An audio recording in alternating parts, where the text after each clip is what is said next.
കഴിഞ്ഞ ഒരു സീസണിൽ ലാലേട്ടനാണെങ്കിൽ ഒരു പക്ഷേ നന്നായിട്ട് കളിക്കുന്നവരെ വന്ന് ചീത്ത പറയുന്ന ഒരു ലാലേട്ടനെയാണ് കാണാൻ സാധിച്ചത്. പക്ഷെ ഇത്തവണ അങ്ങനെയല്ല ലാലേട്ടൻ.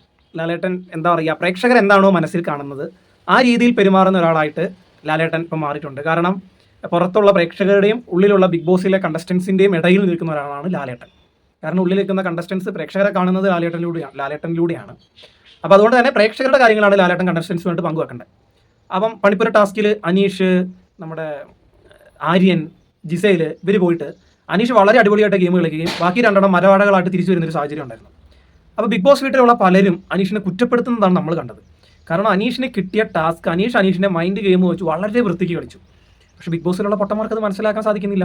അപ്പോൾ ലാലേട്ടൻ വന്നപ്പോൾ അനീഷിനോട് ചോദിച്ചു, നിങ്ങൾ എന്തുകൊണ്ടാണ് മിണ്ടാതിരുന്നത്? അപ്പോൾ അനീഷ് പറയുന്നുണ്ട്, അതിനകത്ത് ഇപ്പോൾ മുതൽ എന്നൊരു വാക്കുണ്ടായിരുന്നു. അപ്പോൾ ലാലേട്ടൻ പറഞ്ഞു, നിങ്ങൾ നല്ലൊരു പ്ലെയറാണ്. കാരണം ചിലപ്പോൾ ഇത് ഏഴിൻ്റെ പണിയുള്ള സീസണാണ്. അപ്പോൾ ചിലപ്പോൾ ഏത് രീതിയിൽ വേണമെങ്കിലും പണി വരാം. അപ്പോൾ അനീഷിന് കിട്ടിയ ഒരു ടാസ്ക് അനീഷ് വളരെ വളരെ വൃത്തിക്ക് ചെയ്തു വെച്ചു. അപ്പം അനീഷിനെ അവിടെ സപ്പോർട്ട് ചെയ്യുന്ന, അല്ലെങ്കിൽ അനീഷ് കളിച്ച കളിയെ ഭയങ്കരമായ രീതിയിൽ പ്രോത്സാഹിപ്പിക്കുന്ന ഒരു ലാലേട്ടനെയാണ് നമുക്ക് കാണാൻ സാധിച്ചത്.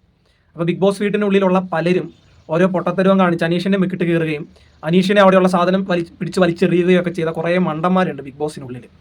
അപ്പോൾ നമ്മളൊക്കെ വിചാരിച്ചു ഇനി അവരുടെ കൂടെ കൂടിയിട്ട് പ്രേക്ഷകരെ വില വെക്കാതെ ലാലേട്ടൻ ഇനി അനീഷിനെ എടുത്തിട്ട് ഊക്കുമോ എന്നുള്ളൊരു ചിന്ത നമുക്ക് ഉണ്ടായിരുന്നെങ്കിൽ പോലും ലാലേട്ടൻ വളരെ നല്ല രീതിയിൽ ആ സംഭവം കൈകാര്യം ചെയ്തു. പ്രേക്ഷകർക്ക് എന്താണോ പറയാനുള്ളത് ആ കാര്യങ്ങൾ ബിഗ് ബോസ് വീട്ടിൽ പോയി പറഞ്ഞു, അനീഷിനെ സപ്പോർട്ട് ചെയ്തു.